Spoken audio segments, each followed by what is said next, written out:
Okay, hello everyone. My name is Robert Feldt, and welcome to this second session for today called Testing and Security number 3. And we have 4 talks in this session, 2 journal first papers actually, and then 1 technical paper, and finally we have 1 emerging results initiative. So with that, I will leave it to Sira Vegas to present a paper on misperceptions of testing effectiveness, an empirical study. Thank you very much, Robert. So a recurring problem in software development is incorrect decision-making on the techniques, methods, and tools to be used. Mostly, these decisions are based on developers' perceptions about them. A factor influencing people's perceptions is past experience, but it is not the only one. Therefore, the goal of this research is to discover how well the perceptions of the defect detection effectiveness of different techniques match the real effectiveness in the absence of prior experience. For this purpose, we have run an empirical study plus a replication with the students. The research question of the original study is related to whether participants' perceptions can be used as predictors of testing effectiveness. In order to answer this research question, we have further subdivided it. We want to know what are participants' perceptions of their testing effectiveness, whether participants' perceptions predict their testing effectiveness, whether participants find a similar amount of defects for all techniques, what is the cost in effectiveness of any mismatch, and finally, what is the expected overall project loss in effectiveness? The methodology that has been followed consists of a control experiment plus a survey.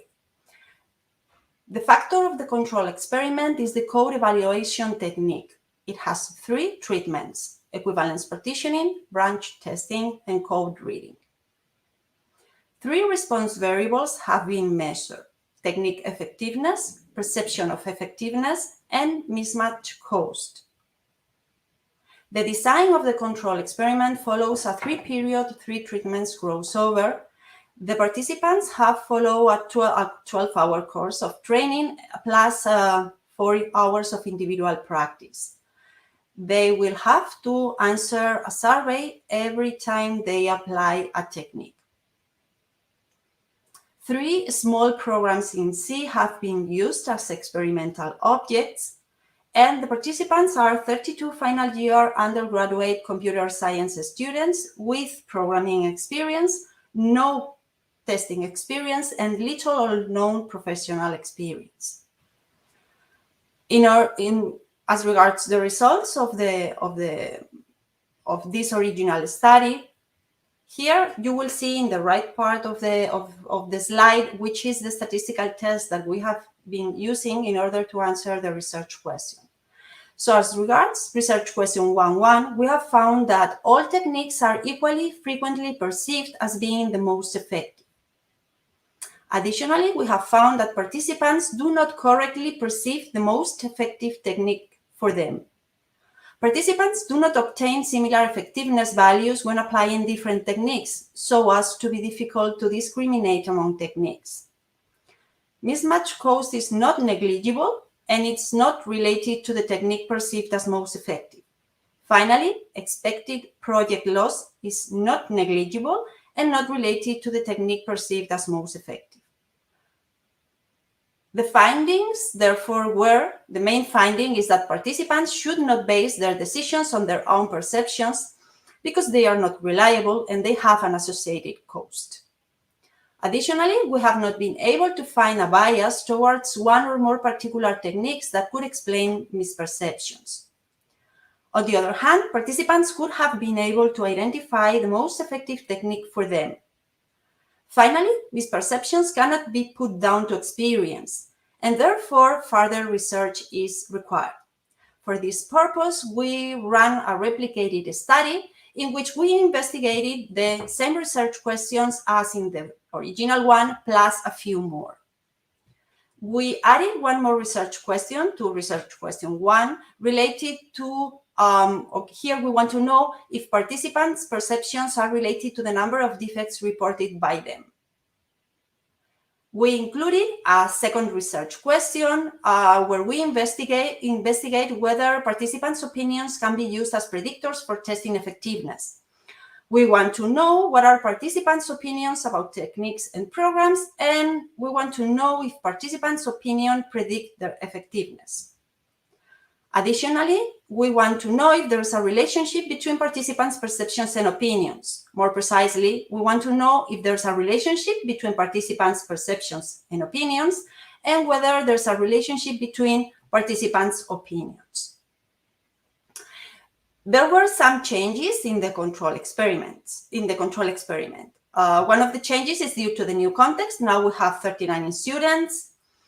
The questionnaire that was used in the original experiment was extended to incorporate the new research questions. And finally, we made 3 different changes in order to address previous validity threats. In order to know the results, as regards the previous research questions, the ones that were present also in the original study, we were able to find out that this replicated study has been able to replicate or reproduce the previous results. So the results are consistent totally with the results obtained in the original study. As regards the new research questions, we have found that perceptions about technique effectiveness could be related to reporting a greater number of defects with it. Regarding participants' opinions, we have found that most people like equivalence partitioning. They think it is the easiest to apply, and they think they applied it best. However, these 3 indicators, favorite technique, easiest to apply, and best applied technique, are not good predictors for effectiveness. We have been able to find a bias towards equivalent partitioning. As regards the possible relationship between participants' perceptions and opinion, we have been able to find agreement between best applied and perceived most effective, but we have not been able to find agreement between preferred or easiest to apply and most effective technique. As regards opinions, the participants think that the technique they best apply is their favorite one, and it is the easiest to apply. As regards the findings, we have been able to confirm the findings of the original study. Additionally, we have found that participants' opinions should not drive their decisions because they systematically prefer equivalence partitioning, and they like it best and think it is easier to apply, and also think they applied it best. Participants' perceptions and opinions are definitely related. The perceived technique effectiveness is related to how well participants think they applied the technique. However, we have not been able to find a relationship between perceived technique effectiveness and the technique they like best and find easiest to apply. The conclusions, the main conclusions that we can find in this we can derive from this study is the first is that the 2-step approach for conducting the study has turned out to be vital. The results of the first study have been further investigated by adding new research questions. We have been able to mitigate some validity threats that were present in the original study, and also it has been possible to confirm the results of the original study. Additionally, we have been able to come up with some recommendations for developers. The perceptions should not be trusted, and correct technique application does not guarantee that all defects are found. Additionally, we have been able to identify some lines of action for researchers. Mainly, we encourage them to develop tools to inform developers about how effective their testing is, to conduct more empirical studies to discover technique applicability conditions, to develop instruments to allow easy access to experimental results, and to investigate other possible drivers of misperceptions. Thank you very much. I don't know if there are questions, Robert?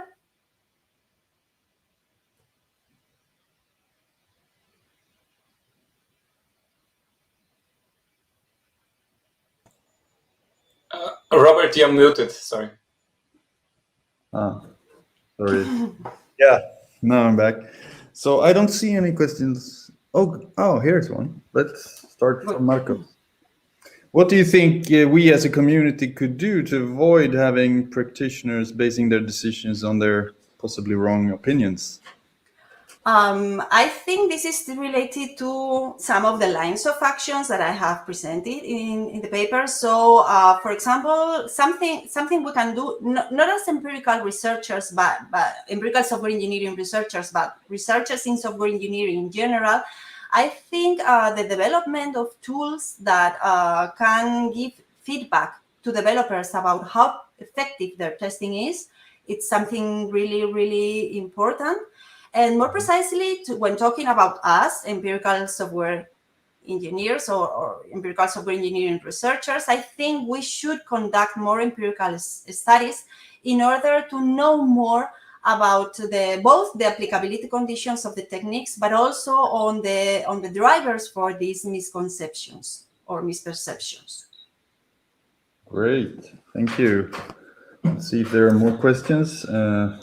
I can shoot in one on my own here. So you said that it was a good experience for you to replicate yourself, so to speak, right? I mean, what were the main benefits you see? Okay, so in general, replication is a must, I think, in empirical software engineering. So I think we, at this stage of the status of the practice in empirical software engineering, I think we are all aware that we need to replicate our studies, our own studies, but also somebody else's studies. I think that if I had to choose one among the several ones that I have found, I think it could be the fact that we were able to mitigate some of the validity threats that were present in the previous study. So sometimes, or typically, what happens when you are running a control experiment or probably any kind of empirical study, at the design time, you think that all the threats have been controlled, you have been able to identify all of them, and you have been able to properly deal with all of them. But very often we find that after running the study and after analyzing the data from the study and trying to find out explanations for the results, we are able to identify new validity threats that we were unable to foresee. Yeah. So replications, I think, are very, very helpful for this type of situations. Yeah, I agree. And it seems to me, I mean, for everyone who has tried to do a replication of someone else's work, that tends to be quite difficult, right? Finding the right information, getting the data, understanding it. So here you have a big benefit, rather that you know very well what you did in the yeah, very interesting. Yeah. So I guess we have a few more minutes. So if I dare ask you, would you like to speculate on, do you think that this is a general, do you think this will generalize the result that developers shouldn't trust their perceptions, or do you think specifically the testing techniques? Okay, so one of the premises, let's say, or the starting points of this research is that we wanted to rule out the possible influence of experience, of experience in applying the technique. Because different papers investigating not testing techniques, but in general other techniques in software engineering, different papers running experiments report different types of experiences affecting the results. So far, we do not know what type of experience is the one affecting the results. So we don't know if it's the experience in previously applying the techniques, or we don't know if it could be experience with programming language, if it could be experience with testing. So we decided to start with the basics, like saying, okay, we want to know what's going on when people have not applied the technique previously. So having this in mind, I think it is difficult to try to guess if the results will hold once we have real practitioners. I mean, people who have experience in applying the techniques. Okay, great. But well, something interesting to be researched. Very much so. Thank you very much, Sira. And we move on to the second paper that will be presented by Sefa Akka on testing smart contracts. Which technique performs the best? Sefa, take it away. Okay. Thank you, Robert. And hi, everyone. I'm Sefa Akka. I am final year PhD student at University of Edinburgh. Today, I will present our research paper, which name is Testing Smart Contract, which technique perform best. First, I want to give a brief introduction. This picture represents Ethereum network. As you see in the picture, Ethereum is a decentralized network, and you can see 3 users on the network, and they the users can share money, music, or any other kind of property with each other. If they want to contact, it's like they have to use smart contract on network. Smart contracts are publicly available program that run on Ethereum network. And here is an example smart contract written in Solidity. Solidity is the most popular language to write smart contract. The idea of this contract is that, like, if 2 or more users want to play Lotto game on Ethereum network, they have to agree on the contract, and like some condition is reached, the one user will win. The condition in the example contract is random equal to 0. The smart contracts are fairly simple and generally small pieces of code and not very complicated. However, security and correctness of the smart contract is big issue.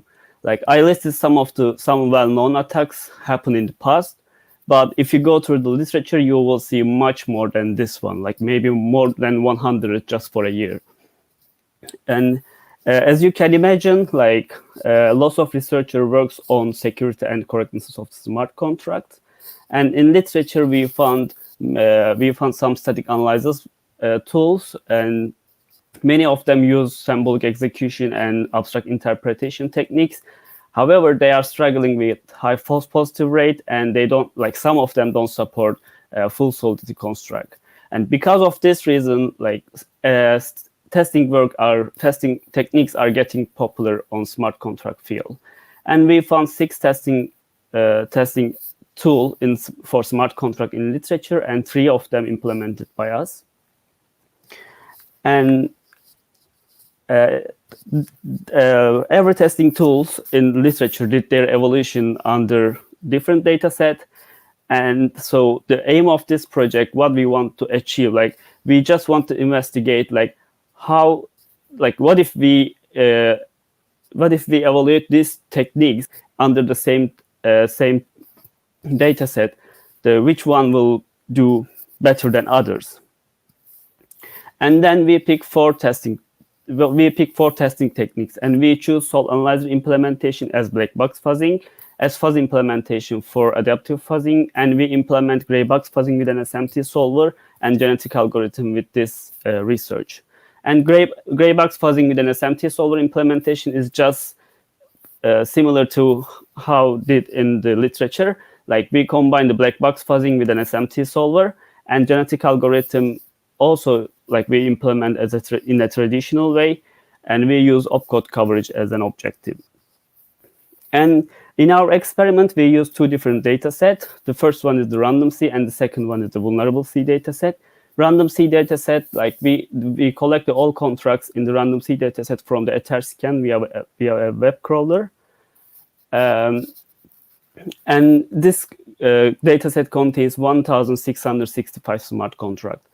And vulnerable C data set collected by another author, and it contains 90 vulnerable smart contracts with 5 different types, 5 different vulnerability types. And right now, I want to talk about our results. First, we raised 3 different research questions. The first research question, we asked which technique is the most effective with respect to coverage. And we used 4 different coverage metrics: opcode, call, event, and branch coverage. And the second question, we asked which technique is the most effective with respect to fault finding ability. We use artificial faults and real faults. Artificial faults are seeded by us. And the last question we asked, like, what is the overhead for techniques during the execution? And to confirm To confirm our experiment result, we check significant differences level between the techniques with one-way ANOVA, followed by 2K honestly significant different tests. What we found in general was that, so this graph here shows opcode call, event, and branch coverage as 4 different graphs.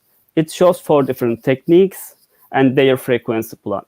X-axis shows the frequency, and y-axis shows the coverage percents of the techniques. And the dashed line in the graph shows the median value for each technique. Red line for black box fuzzing, yellow line for gray box fuzzing, light blue line for genetic algorithm, and dark blue line is for adaptive fuzzing. Let's focus the opcode coverage graph here. And as you see in the graph, adaptive fuzzing technique is doing slightly better than the others. But the opcode coverage in general does not go beyond the 52%, which is very low considering any domain in that matter. We also run the experiment in other data set, vulnerable C, and the story was very similar to what we found in random C data set. And but what we can say in general, like the coverage rate in the vulnerable C data set is slightly higher than the random C data set. And we investigate the reason, and we found that the contracts in the random vulnerable C data set contain less complicated and contains less solidity specific data types. So this is the reason for why vulnerable the techniques is working better in vulnerable C data set. But in general, we found 4 main reasons for uncovered code. The first one is restricted input generation time. To be sure about our argument, we raised the input generation time for randomly selected 100 smart contract, and we saw that every technique was able to do better code coverage under more time. However, order of the techniques did not change. So it means EF was the best, EF was the best, GF was the second, BF was the third, and GA was the last technique. The second reason for uncovered code, dependency between the function are not considered.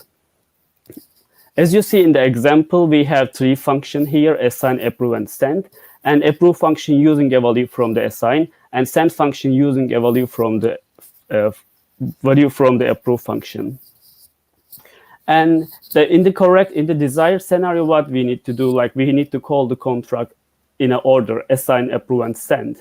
But any of the technique does not consider the order of the function call. The third reason is unused function in inherited contracts. It means like they inherit some function from another contract, but they have never used it or they have never called it inside the contract. And the last one is modifier usage in the function. And the modifiers here is an example modifier example, and the modifier in Solidity can be used to change the behavior of the function in declarative way. So in this case, like testing techniques for smart contract should not only consider the condition like if condition, but also consider the modifiers in smart contract. And for second question, like figure shows average mutation score and for each technique grouped by vulnerability type. The fault finding score are very similar to what we saw in code coverage score. And the idea is very simple actually, because if a technique is able to investigate more code area than others, it has more chance to find the bugs in the smart contract. And again, EF is doing better than other techniques in random C dataset and in vulnerable C dataset. And last question we ask: what is the overhead during the execution? And for answer to this question, we check the test input set size and average execution time for each technique, and the adaptive fuzzing techniques generate the smallest test input size, and pointed with the red color in the table, and black box fuzzing techniques generate the biggest test input and the execution time for EF is much more lower than the other techniques. So according to our research question, what we found, and EF is able to generate the smaller test input and lower execution time. In addition, it is doing better code coverage and better fault finding. So, as a conclusion, what we say, EF technique is slightly better than all other techniques, but we can clearly state that all 4 techniques need improvements in terms of code coverage and fault finding. Thank you. Great. Thank you, Sefa. That was very interesting. I don't know so much about smart contracts. So let's see if there are any questions. While we wait for the audience question, I can add one of my own. So we said that these contracts are generally quite small compared to like normal programs, I guess. Mm-hmm. So what would you say are the main differences compared to existing testing tools for testing normal software? Actually, we also try to understand. We also first thing we ask this question: what if we use traditional the testing tools for smart contract? And that's why we decided to implement gray box fuzzing actually with an SMT solver. But what we saw, smart contracts have some specific data types, such as block and address type, and some dependency data type related with the Ethereum network. And these traditional tools are not able to give good solution for these data types. So then we decided to say, okay, let's go and implement new techniques for them, or specific techniques for smart contract. Mm-hmm. But I can also, apart from the data type, I can imagine this is like testing some kind of distributed and sort of secure system. Would you agree, or are there some other differences to that? It's also another reason, but what we saw in our research, the problem for traditional tools such as EvaSuite, for example, it works very well in Java program, and we try it in smart contract, but it didn't give the good result competitive with the Java application. So that's why we say the data types is quite tricky for smart contracts.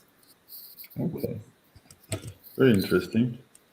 So you end on by saying that there's room for quite some further improvements in all of the tools, it seems. So what are the main problems? You mainly looked at the opcode coverage, but it seems even if you get very high coverage there, it would probably not be enough.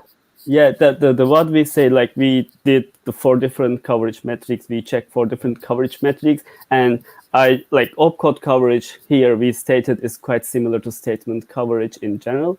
And what we saw that even if we saying adaptive fuzzing is the best technique, but what we saw it's not go beyond than 52%, which is very low, and it is not very acceptable in general. And in practice, what we want to see more than 80% coverage at least. And then we start to investigate, and what we saw first, the environment setup is we restricted the input generation time, and because we used 2 different data set, and data set was quite large, so it was the main reason. So maybe if we are able to give more time for the techniques, it will give better result.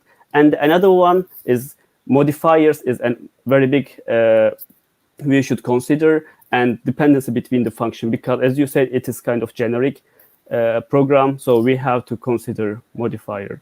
So we have to consider function order of the functions. Mm-hmm.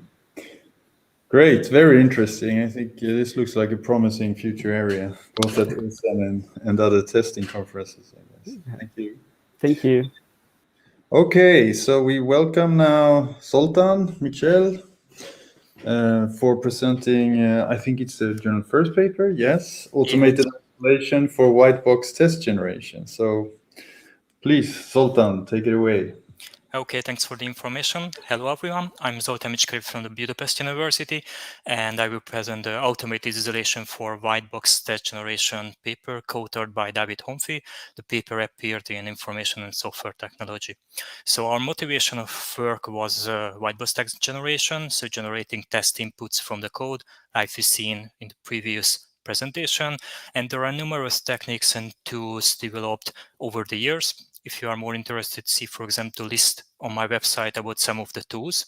However, if you apply these tools on a real-world code, there are many challenges still to solve, and one of them is handling dependencies and interaction with the environment.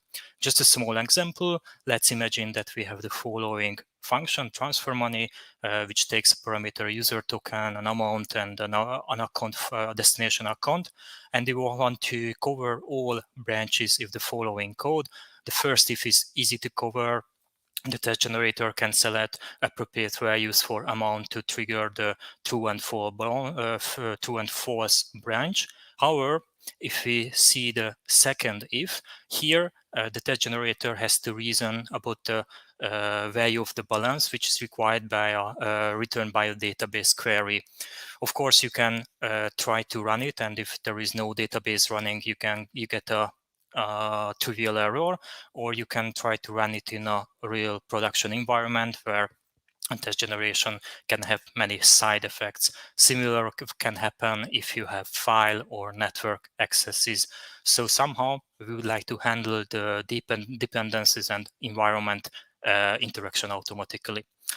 In our paper, we recommended an approach and developed a tool called Autoisolator that automatically isolates dependencies. It uses source code transformation to create a sandbox environment which can interact with the test generator, white box test generator tool. And we implemented a prototype tool which connects to the IntelliText PEX test generator. PEX was developed by Microsoft Research, and later the tool was incorporated into Visual Studio in IntelliTest. So it's one of the most mature test generator tools out there. And what is more relevant to ESEM, that we performed several measurements. First, a baseline measurement with PEX only on 10 open source projects.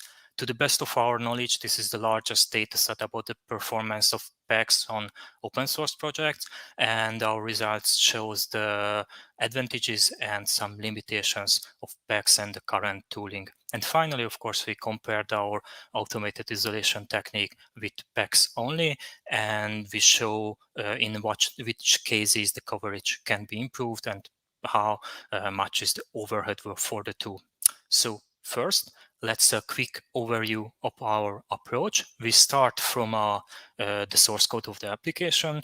We identify its dependencies, and after that we create a sandbox environment for all the external dependencies. So for example, if the code calls to the file system, we create a sandbox representing the file system calls, and the test generator tool can interact with this sandbox environment. We transform the source code or the source code of the unit under test to use this sandbox environment, and finally compile the whole thing and let the test generator pick important events which should be returned instead of the valid ones from the environment.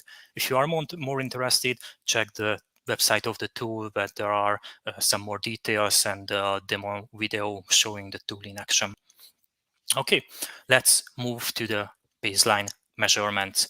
We selected 10 open source projects from GitHub, altogether more than 700 methods. However, only a subset of them could be handled by PEX, nearly 2,600, and we measured different characteristics for these methods. We measured the line of code, cyclomatic complexity, and what's more relevant to the current study, the external method invocation and external member accesses. As you can see, altogether nearly 40,000 lines of code was investigated. And what was quite surprising for us, that if you, for example, check the number of external method invocation per class, you can see that, of course, most of the classes interact with a handful of other external methods, modules, or environment, but there are classes with more than 40 external method invocation. In this case, of course, handling the dependencies, it's an important question. More details can be found in our dataset, which is published in a Data in Brief paper. Now let's move to the baseline of PEC's performance. So we try to run the default test generation for all the methods in the dataset. However, as said, there are some known limitations of PECs. For example, the tool doesn't support abstract, generic, or nested classes, and methods which are not public. Of course, it's a known limitation. You can check them in the documentation and the research papers, but it was quite surprising for us that it really affected the majority of the methods. So more than 4,500 methods were filtered out because the test generation couldn't be started due to this limitation. For the remaining methods, the mean statement coverage which we obtained was similar to the ones seen in the literature, so around 50%. That's in line with previous experiments. But again, what was surprising when we looked into the details of the statement coverage, for example, you can see that the distribution is heavily skewed. There were nearly for 100 of the methods no test generated. PECS has a detailed log and detailed warnings showing why it cannot start or cannot finish test generation. Sometimes it was due to timeouts and other limits, but in the majority of the cases it was because object creation. So the tool had to operate on complex objects on the parameters, and it couldn't create the necessary object to call the method under test. On the other hand, for more than 1,000 methods, 100% coverage were reached. So in these cases, the test generation tool was working very efficiently and was able to solve 100%, cover 100% of the code under test. And you can see that in between there are fewer methods for the coverage could be increased, for example, by our approach. We also measured the number of generated tests for each of the method, and as you can see, for most of the methods, a lower number of tests are generated.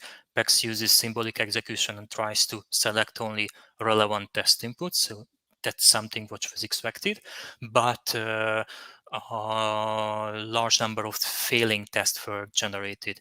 PECS uses a method to provide failing tests where an unexpected exception was returned during test generation. And just I want to point out that this classification later, whether these tests are really due to some error in the code or these are expected based on, for example, the exception handling policy of the unit under tests or the specification, it's a non-trivial exercise. We performed previously an experiment with human participants, and it turned out that this classification is really hard. If you are more interested, check the paper which appeared in Software Quality Journal 2 or 3 years ago. Okay, and now let's move to the comparison. So how the automatic isolation performed compared to the PECS-only baseline. And here you can see the statement coverage by Autoisolator versus PECS statement coverage. You can see that most of the methods are on the diagonal, so coverage was not changed, but in nearly 200 cases, coverage was increased. So those are the cases where the isolating of external method calls were able to help to increase the coverage. Similar was observed for branch coverage, and we measured the time needed for the automatic isolation. It was 10 seconds on average, which was quite similar to time needed for test generation. So it doesn't add a significant overhead to the test generation process.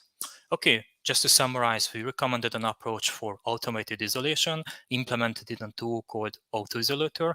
We performed a baseline measurement with the PEX test generator tool, and we compared it to our results. If you are more interested, here are the pointer to the two journal papers and the link to our website.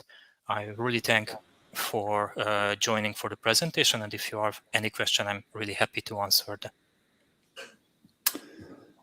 Great, thank you very much, Zoltán.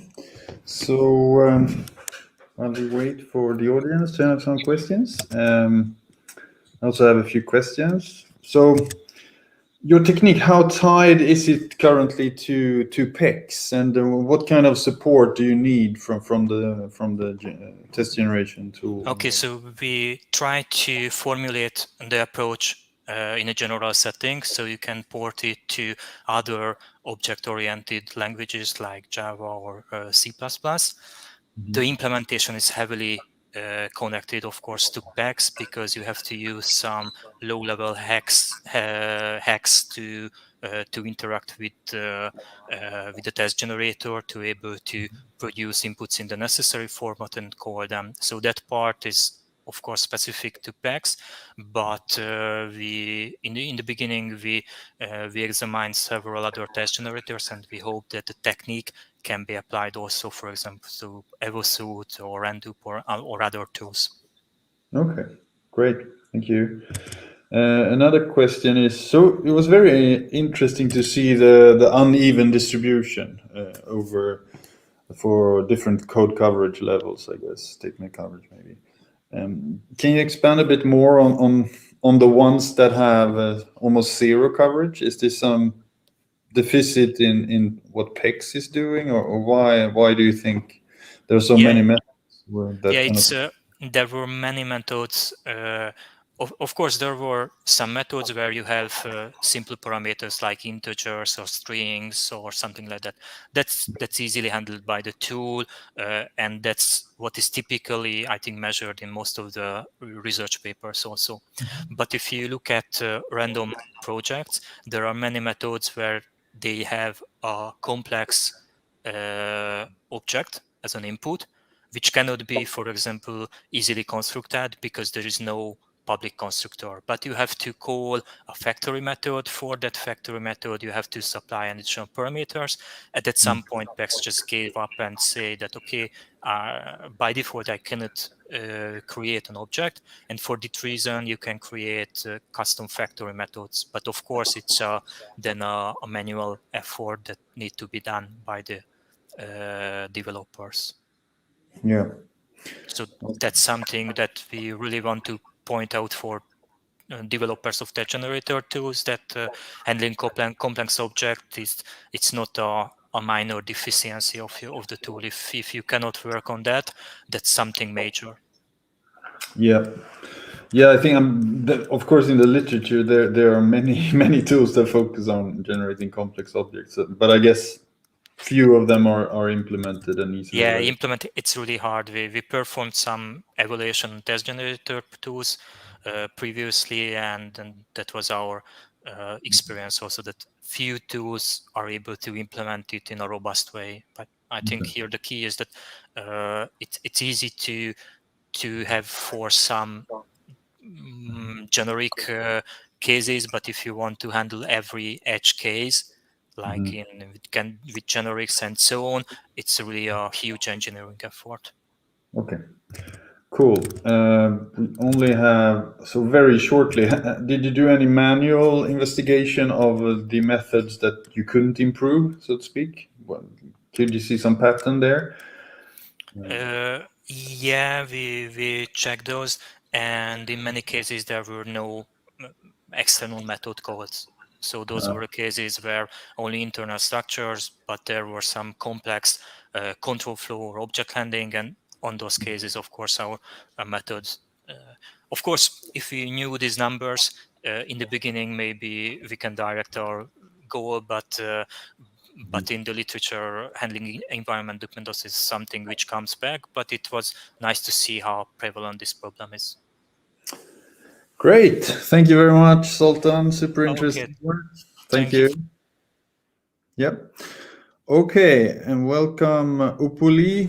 And this is an emergent and vision paper, so very interesting. We need more of those, so thank you for meeting and being accepted, even. So we have less time here, so 7 minutes for you and a few minutes of questions. So contextual understanding and improvement of metamorphic testing in scientific software development, please. Thank you, Robert. So I'm here to present our work, as Robert said, contextual understanding and improvement of metamorphic testing in scientific software development. I'm Upulee Kanewala. I'm from University of North Florida, and this work is done in collaboration with Zedong, Peng, and Nan Niu from University of Cincinnati. Software, scientific software in general can be defined as software with a large computational component, and usually these are used for different scientific purposes. But the biggest challenge that arises from this complexity is that testing is very, very hard. For example, this stormwater management model, or SWMM, is what we specifically looked at this work. This is our scientific software. And this is actually developed by United States Environmental Protection Agency. This is a simulation model that models the runoff water quality in urban areas. This testing challenge ultimately boils down to what is called the oracle problem. So typically in scientific or in testing, any kind of testing, we need what is called a test oracle, a mechanism that allows you to determine whether a test case has passed or failed. But for many scientific software, including SWMM that you see here, developing such a test oracle is practically hard and often impossible. This is mainly due to the fact that many of these scientific software are exploratory in nature, so you don't actually know what the correct answer is in advance. But luckily, there's a technique called metamorphic testing. So this technique has been very successful with programs that face the oracle problem. So the main difference of this technique is that instead of looking at the correctness of individual test outputs, it looks at relationships between multiple test inputs and their outputs. So for example, for SWMM, such a relation would be if we expect the water runoff to decrease when we add bioretention cells into the area of study. So you can see that even if we don't know the correct value of water runoff here, by changing the bioretention cells, we can check or we can test whether the program behaves according to what is expected here. However, still metamorphic testing is not adapted in the scientific software development, even though this can be a very powerful technique for this domain. So the overall goal of our work is to introduce metamorphic testing into scientific software development workflow to improve the efficiency and effectiveness of the testing process.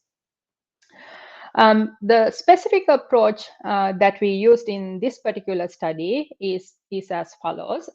We started with a set of research questions or research objectives. Our objective was to understand how SWMM developers do quality assurance, so what is their workflow and what are their testing practices and any related tools. So in order to find this information, we started with the artifact analysis by looking at the GitHub repository for SWMM, and we extracted a QA workflow. Then we moved on to stakeholder interviews to find some, or I fill some gaps in the QA workflow as well as find new information. And finally, we looked at the identified needs and went into the literature and see what has been addressed and what are still open. So let me present the results of our approach. So the first, the artifact analysis. You can see here the sort of the QA workflow that we extracted from the GitHub repo. So you can see it's a very issue-driven approach. But still there were some open points that we couldn't find, such as what are the local lists and how does the maintenance do their duties, and whether the tests are ultimately merged, the new tests that they write, whether they're merged with the main production software. Then we moved on to the interviews, mainly to find answers of those open questions from the artifact analysis, as well as to find new information. So here we interviewed 6 developers who are very active in this community, and the outcome of these interviews were 4 needs. The first one is they needed, in order to adapt metamorphic testing in their workflow, they needed a systematic formulation of metamorphic relations and more examples.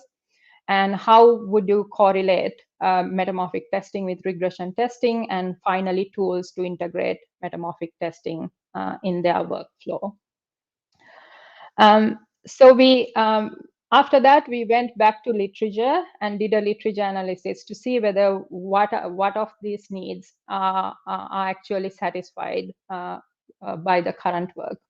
And we found that the first 2, the explicit formulation and metamorphic testing examples, are somewhat satisfied, but it is not in a form that could be easily adapted in scientific software development workflow. So there's some work to be done there. And the last 2, which is the regression testing aspect and integration with tools, are not addressed at all.